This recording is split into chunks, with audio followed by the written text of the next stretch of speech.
Caríssimos e caríssimas correspondentes, salve Maria. Estamos aqui para mais uma transmissão e hoje eu estou gravando mais cedo porque não estou conseguindo projetar ainda, não consegui chegar no ponto de aprender o que não está saindo no YouTube.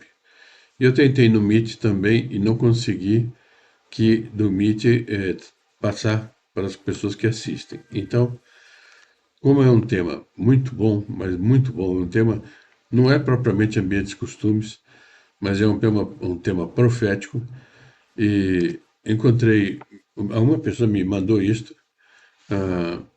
desde a Espanha, é um espanhol que fala, e ele o que ele faz? Ele pega e ele levanta uma série de questões sobre o segredo de Fátima e outras coisas de Fátima que ele fala, e sobretudo o segredo de Fátima, e que coincide inteiramente com o que Dr. Plínio sempre dizia. A gente vê, Dr. Plínio dizia isso mais de 30 anos atrás. Ele faleceu há 26 anos, não, ele faleceu há 31 anos, então muito mais do que isto. E aí seria interessante ver para confirmar o profetismo dele. Também é bom porque eu não posso falar muito repetidamente, que eu estou gripado e vai me dar uma crise de tosse, e aí vai atrapalhar toda a gravação. Então eu peço a paciência de ouvirem. Está no espanhol muito fácil de acompanhar, de entender, e depois no final eu encerro com algumas palavras também.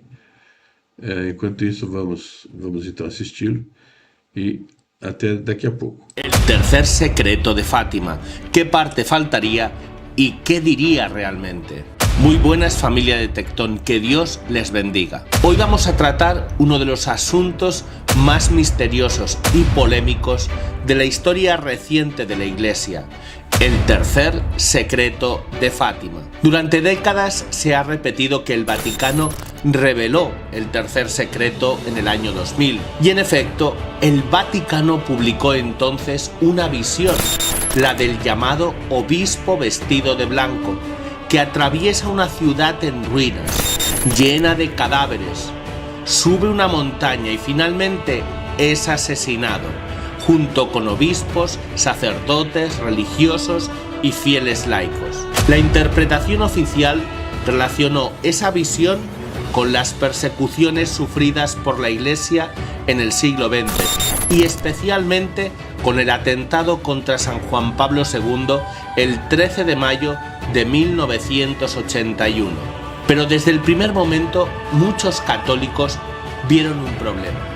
La visión publicada no contiene palabras de la Virgen explicando su significado. Y esto es muy importante. En Fátima, cuando Nuestra Señora mostró a los pastorcitos la visión del infierno, no se limitó a mostrarles una imagen terrible. Después la explicó. Les dijo que allí iban las almas de los pobres pecadores. Les habló de la devoción al Inmaculado Corazón. Les anunció la guerra, la persecución de la Iglesia, el papel de Rusia y la necesidad de penitencia, reparación y oración. Entonces surge una pregunta inevitable. Si la Virgen explicó la visión del infierno, ¿por qué no habría explicado también la visión del Papa asesinado, la ciudad destruida y los mártires? Ahí está el núcleo del debate. La cuestión no es si la visión publicada en el año 2000 es falsa. La cuestión es si esa visión es todo el tercer secreto o si falta otra parte, las palabras de la Virgen que explicarían el sentido de la visión. Y cuando se reúnen los testimonios, las pistas y las declaraciones de personas relacionadas con el caso, aparece una línea bastante clara. Esa parte no revelada hablaría de una gran crisis de fe dentro de la Iglesia, de una apostasía, de la negligencia de pastores, de la desorientación diabólica, de la pérdida del dogma, de ataques contra el Papa y la Iglesia desde dentro, y también de castigos materiales para el mundo si no hay conversión.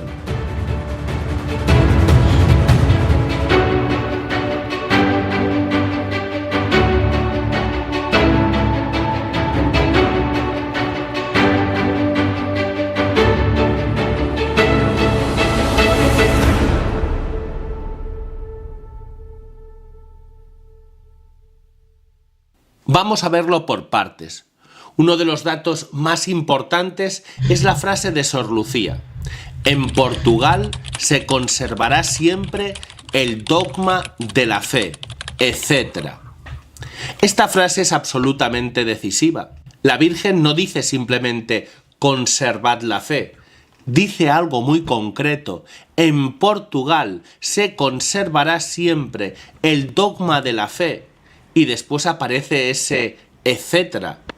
Ese etcétera parece indicar que la Virgen siguió hablando, pero que Sor Lucía no podía revelar todavía lo que venía después. Y aquí surge una pregunta tremenda. Si en Portugal se conservará el dogma de la fe, ¿qué ocurrirá en otros lugares? ¿Por qué se menciona Portugal de manera especial? ¿Quiere decir esto que en otras partes el dogma se oscurecerá, se debilitará o incluso se perderá? El padre Joaquín Alonso, que fue archivista oficial de Fátima y estudió profundamente los escritos de Sor Lucía, llegó a una conclusión muy clara. Si en Portugal se conservarían siempre los dogmas de la fe, entonces se deduce que en otras partes de la Iglesia esos dogmas podrían oscurecerse o hasta perderse. Añadí además que el texto probablemente haría referencia a una crisis de fe dentro de la Iglesia y a la negligencia de los mismos pastores. Esto cambia completamente el enfoque. El tercer secreto no hablaría solo de enemigos externos, guerras o persecuciones físicas. Hablaría de algo mucho más doloroso, la crisis dentro de la propia Iglesia. El padre Alonso habló de luchas intestinas dentro de la Iglesia, de graves negligencias pastorales, de deficiencias de sacerdotes y religiosos e incluso de posibles deficiencias en la alta jerarquía. Es decir, no sería solo un mensaje sobre el mundo pecador persiguiendo a la Iglesia, sino también sobre miembros de la Iglesia debilitando la fe desde dentro. Y esto encaja con otro dato estremecedor, las declaraciones atribuidas a Sor Lucía después de 1960 sobre una desorientación diabólica. Sor Lucía habría advertido de una desorientación diabólica que invade el mundo y engaña a las almas. Pero no solo habla del mundo, habla también de almas con grandes responsabilidades, de ciegos que guían a otros ciegos, de un mal que se infiltra con apariencia de virtud. Esta idea es muy fuerte. El mal no se presentaría siempre como mal evidente, sino bajo apariencia de bien, de prudencia, de modernización, de reforma o de virtud. Y cuando a Sor Lucía se le preguntaba por el contenido del tercer secreto, habría respondido de forma muy significativa: está en el Evangelio y en el Apocalipsis, leedlos. Esto apunta a un contenido profundamente bíblico y apocalíptico.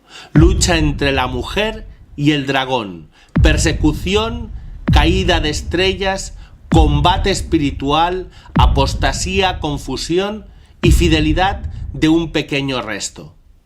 Otro testimonio importante es el del padre Fuentes, que habló con Sor Lucía en 1957.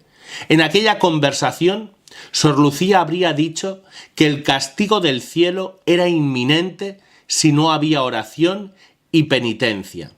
También habría afirmado que muchas naciones desaparecerían de la faz de la tierra y que Rusia sería instrumento del castigo del cielo si no se lograba su conversión. Pero lo más impresionante de ese testimonio no es solo el castigo material, es la dimensión espiritual. Sor Lucía habría dicho que el demonio estaba librando una batalla decisiva contra la Virgen y que su objetivo principal era ganar las almas consagradas a Dios. ¿Por qué? Porque si logra corromper a sacerdotes y religiosos, deja a los fieles sin guía y entonces se apodera más fácilmente de las almas. Esta idea es terrible y muy actual.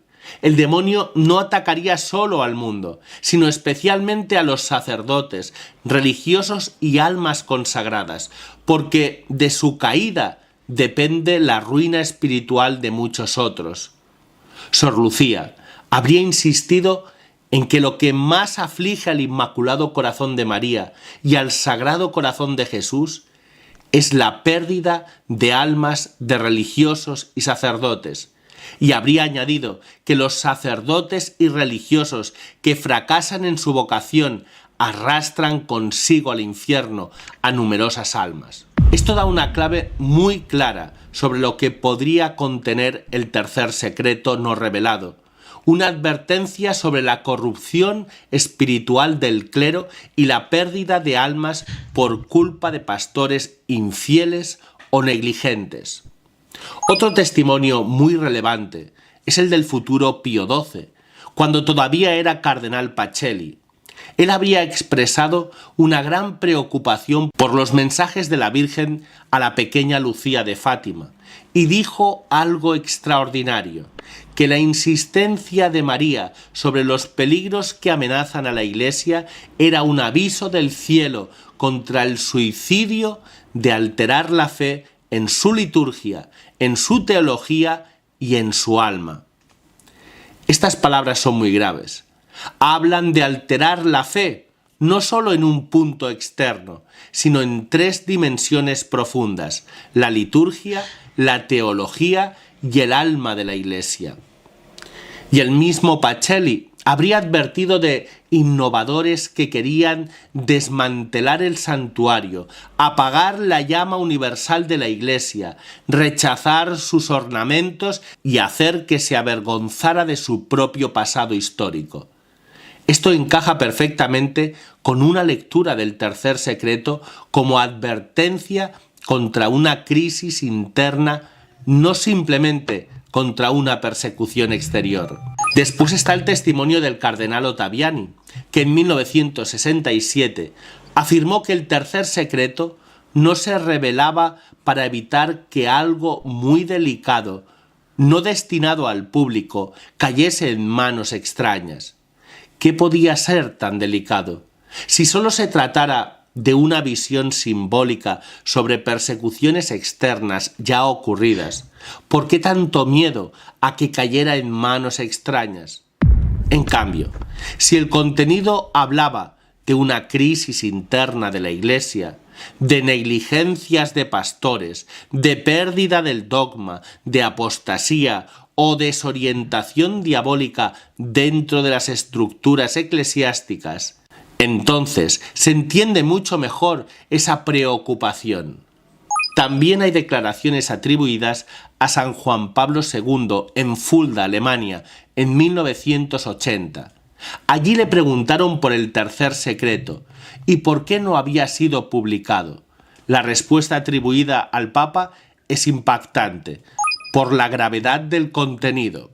Sus predecesores habrían preferido suspender diplomáticamente su publicación para no animar al poder mundial del comunismo a cumplir ciertas mociones. Y después habría añadido una imagen apocalíptica.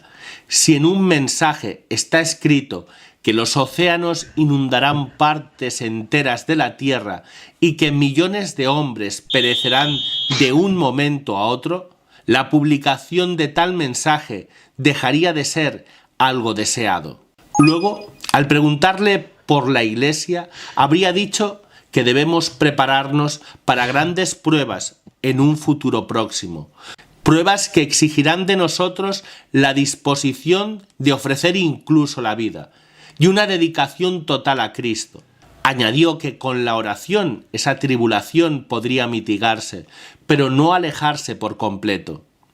Aquí aparecen dos elementos: castigo material para el mundo y purificación dolorosa para la Iglesia. Otro testimonio muy importante es el del cardenal Ratzinger antes de ser papa. En una entrevista de 1984, vinculó el tercer secreto con los peligros que amenazan la fe y la vida del cristiano, y por tanto, la del mundo. Esta frase es muy relevante, porque no habla solo de catástrofes políticas o militares, sino de peligros para la fe. Después, al publicarse esa entrevista en forma de libro, esa frase habría sido suavizada. Ya no se hablaría de los peligros que amenazan la fe y la vida del cristiano, sino simplemente de los peligros que amenazan a la humanidad. El cambio es significativo. La primera formulación apunta a una crisis religiosa. La segunda suena mucho más general. El cardenal Ratzinger también habría dicho que publicar el tercer secreto expondría a una utilización sensacionalista de su contenido. Y años después, en 1996, afirmó que la revelación del secreto debía hacerse solo cuando pudiera ser comprendida como ayuda al progreso de la fe y no provocara unilateralidad o desequilibrio, concentrándose solo en sus detalles. ¿Qué detalles podían provocar desequilibrio? De nuevo, la respuesta más lógica es detalles sobre una crisis interna, sobre la pérdida de fe, sobre la apostasía, sobre pastores y fieles, sobre una purificación dolorosa y sobre castigos. Uno de los testimonios más contundentes es el del cardenal Silvio Odi, amigo personal de Juan XXIII. En 1990 afirmó que el tercer secreto no tenía nada que ver con Gorbachov, sino que la Santísima Virgen estaba alertando sobre la apostasía en la Iglesia. Y más fuerte todavía es el testimonio del cardenal Luigi Chiappi, teólogo personal de varios papas, Pío XII, Juan XXIII, Pablo VI, Juan Pablo I y Juan Pablo II. En 1995 declaró que en el tercer secreto se predice, entre otras cosas, que la gran apostasía en la Iglesia comenzará desde su vértice. Esta frase, si se toma en serio, es explosiva. No habla de una apostasía cualquiera. No habla solo de alejamiento del mundo moderno. Habla de una apostasía que comenzaría desde arriba, desde el vértice, desde zonas altas de la vida eclesial. Aquí se entiende por qué un mensaje así habría podido ser considerado demasiado peligroso, demasiado delicado o demasiado escandaloso para publicarlo. También entra en juego la aparición de Akita en Japón, ocurrida el 13 de octubre de 1973, aniversario del Milagro del Sol. Allí se habla de un castigo terrible, fuego que caerá del cielo y destruirá una gran parte de la humanidad, sin perdonar ni a sacerdotes ni a fieles. Los supervivientes quedarían tan desolados que envidiarían a los muertos. Pero Akita habla también de la crisis dentro de la Iglesia, cardenales oponiéndose a cardenales, obispos contra obispos, sacerdotes que veneran a la Virgen despreciados por sus hermanos, iglesias y altares saqueados, una iglesia llena de quienes aceptan transigencias y el demonio empujando a muchos sacerdotes y almas consagradas a abandonar el servicio del Señor. El dato clave es que debes saber que el cardenal Ratzinger habría confirmado que Fátima y Akita son esencialmente la misma cosa. Si esto es así, entonces el tercer secreto de Fátima apuntaría a dos grandes realidades, una crisis de fe dentro de la Iglesia y un castigo material para el mundo. Con todos estos testimonios reunidos, la posible parte no revelada del tercer secreto podría resumirse así. Primero, anunciaría una crisis gravísima de fe dentro de la Iglesia. Segundo, advertiría que los dogmas se oscurecerían o se perderían en amplias zonas del mundo católico. Tercero, hablaría de negligencias de pastores, deficiencias del clero y de la vida religiosa e incluso de problemas en la alta jerarquía. Cuarto, señalaría una desorientación diabólica que engañaría a muchas almas bajo apariencia de bien. Quinto, mostraría una batalla decisiva del demonio contra la Virgen, atacando especialmente a sacerdotes, religiosos y almas consagradas. Sexto, anunciaría una apostasía en la Iglesia, incluso desde su vértice. Séptimo, relacionaría esa crisis espiritual con grandes castigos materiales para el mundo, desaparición de naciones, muerte repentina de multitudes, fuego o catástrofes de dimensiones mundiales. Octavo, explicaría la visión del obispo vestido de blanco, la ciudad en ruinas, el papa sufriente, los mártires, la cruz y la sangre derramada no serían solo una escena del pasado, sino el símbolo de una crisis aún más amplia de la Iglesia y del mundo. Por eso el tercer secreto no puede reducirse al atentado contra Juan Pablo II. El atentado fue real, fue gravísimo, y el propio Juan Pablo II vio la mano maternal de la Virgen en su supervivencia. Pero la visión publicada habla de un papa asesinado, no herido. Habla de una ciudad destruida, de cadáveres, de obispos, sacerdotes y laicos muertos junto a él. Y la parte que faltaría explicaría por qué se llega a esa escena. El núcleo del asunto es este. El tercer secreto no revelado hablaría de una tragedia espiritual antes que material. La catástrofe exterior sería consecuencia de una catástrofe interior.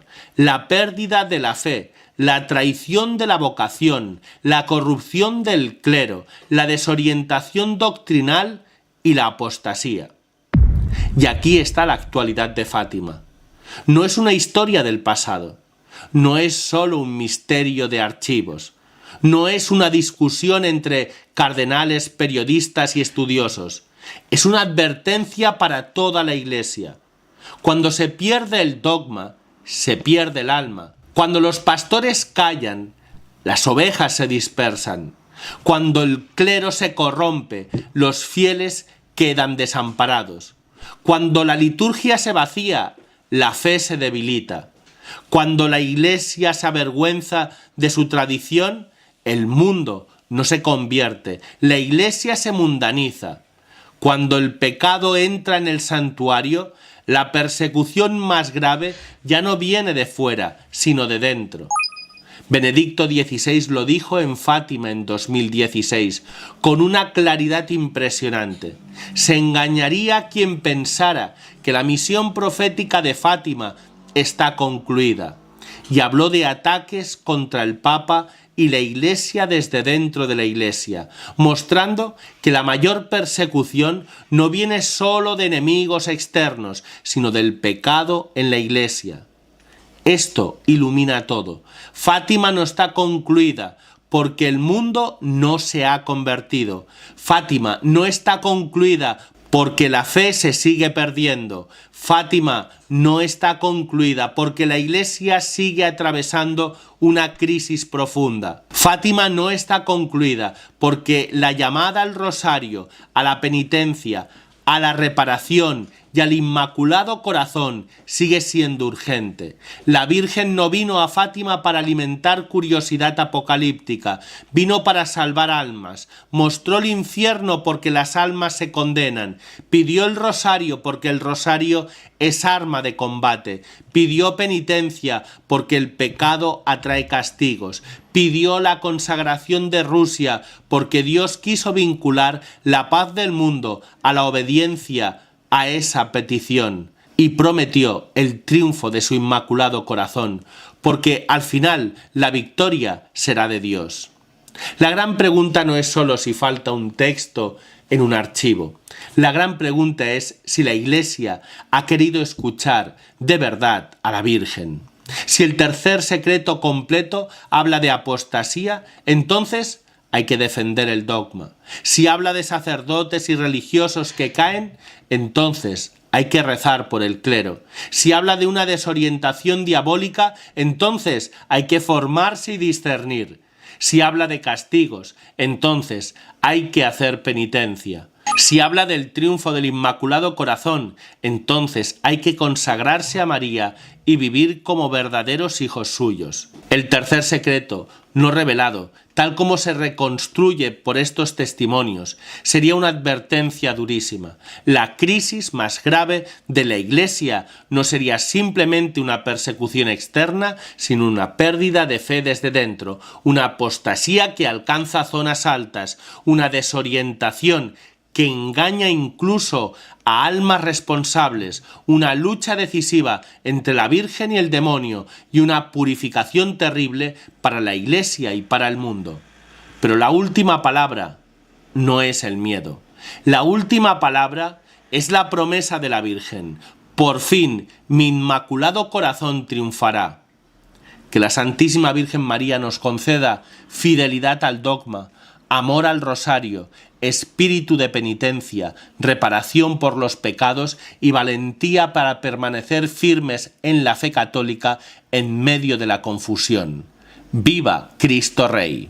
Y antes de finalizar, familia, les recuerdo que estamos de promoción del libro María, Medianera y Corredentora, de Monseñor Alberto José González Chávez. En este libro, Monseñor Alberto José González Chávez explica que la Virgen María es medianera y... Bem, deu para perceber o panorama que ele descreveu, como coincide em muitas coisas com aquilo que há anos o Dr. Plínio nos ensinou e nós estamos repetindo e tudo, e vemos que quando isto começa a aparecer desse jeito, é sinal que as coisas realmente estão se aproximando. Nós devemos estar com a alma muito posta, cheia de esperança, cheia de certeza da vitória, disposta ao sacrifício que Nossa Senhora pedia de nós, mas as coisas se cumprirão exatamente como ela previu e que Dr. Plínio repetiu. Vamos rezar para encerrar. Em nome Patris et Filii et Spiritus Sancti. Amém. Ave Maria, filha diletíssima Dei Patris, Ave Maria, gratia plena Dominus tecum, benedicta tu in mulieribus et benedictus fructus ventris tui, Iesus. Santa Maria, Mater Dei, ora pro nobis peccatoribus, nunc et in hora mortis nostri. Amém. Ave Maria, Mater admirabilis Dei Filii, Ave Maria, gratia plena Dominus tecum, benedicta tu in mulieribus et benedictus fructus ventris tui, Iesus. Santa Maria, Mater Dei, ora pro nobis peccatoribus, nunc et in hora mortis nostri. Amém. Ave Maria, sponsum fidelissima Dei Spiritus Sancti, Ave Maria, gratia plena Dominus tecum, benedicta tu in mulieribus et benedictus fructus ventris tui, Iesus. Santa Maria, Mater Dei, ora pro nobis peccatoribus, nunc et in hora mortis nostri. Amém. Nossa Senhora de Fátima, rogai por nós. Dr. Plínio, rogai por nós. Dona Lucília, rogai por nós. Em nome Patris et Filii et Spiritus Sancti. Amém. Bem, que Nossa Senhora favoreça a todos e até a nossa próxima reunião. Salve Maria.